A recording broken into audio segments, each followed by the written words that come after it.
Good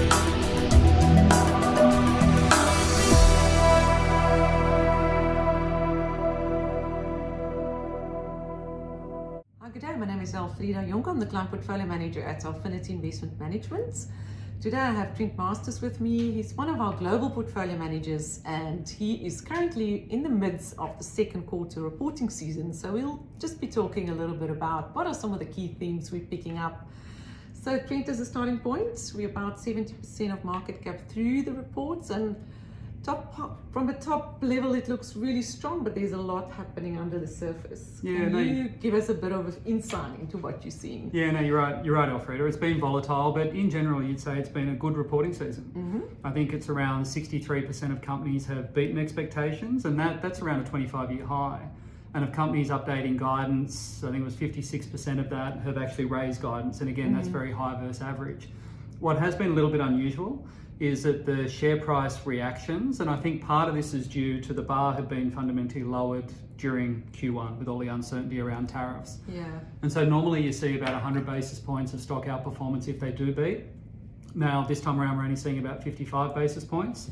Conversely, if you miss, you normally see about a 210 basis point drag. Now it's 360. So you're getting really punished for a miss, not getting as much on the beat, and I think that is because we have seen that bar get lowered as we work through Q1. In terms of sectors, it's been really, really mixed. So in terms of being positive, the communication sector has been quite strong. Your Netflix, your Metas, they've been quite good.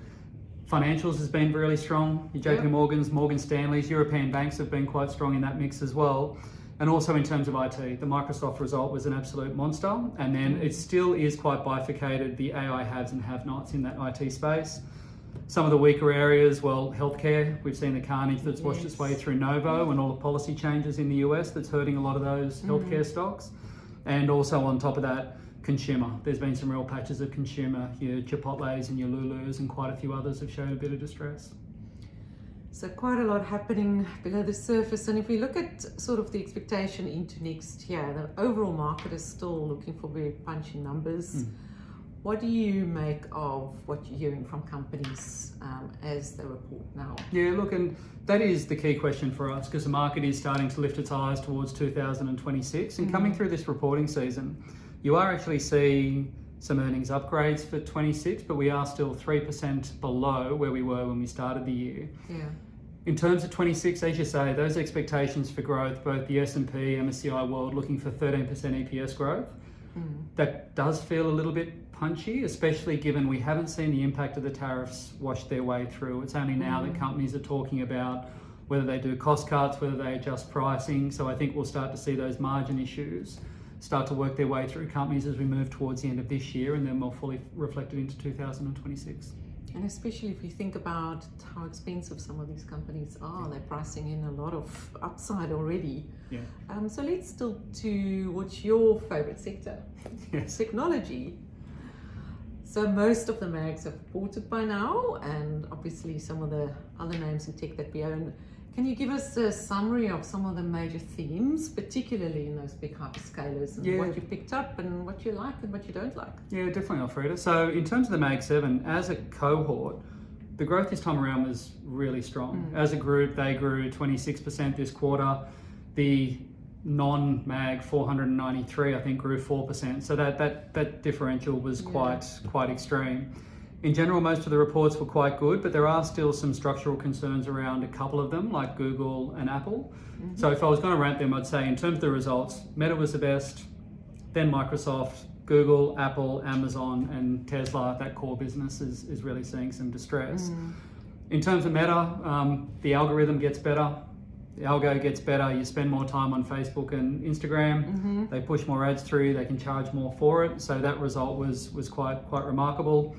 Microsoft, the Azure growth at 39% was incredible. I was expecting around 35. The acceleration there was really strong. Google was actually a decent result, but I'm still picking up a lot of survey data that says that eyes are moving from core search and going towards the LLMs and the chatbots, and eventually what will happen is the revenue will follow. Apple, good result, but again, iPhone, you have to question if they can't get that AI strategy right. And there are risks to services revenue from the Google payments. That judgment will come pretty much any day now. And then also a compression in the 30% margin that they take. And Amazon, again, result was good, but AWS just did not grow enough. And so you saw that stock come off 8% on the night, because while you saw Azure and GCP accelerate, AWS growth was just flat, and that wasn't quite good enough. So in terms of what we have been doing in that tech space, it was more over the last 3 to 6 months, Apple and Google have come out.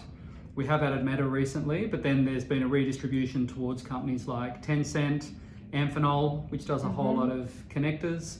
That some of it goes into the IT space, but it's a lot broader than that. And Booking.com has also come into the portfolio. So there's been a bit of a mix shift within that tech focus. Interesting. So thank you very much, Trent. And please look at our website on our insights section for more color on the key themes post the reporting season and thoughts from Trent and the team. Thank you. Thank you.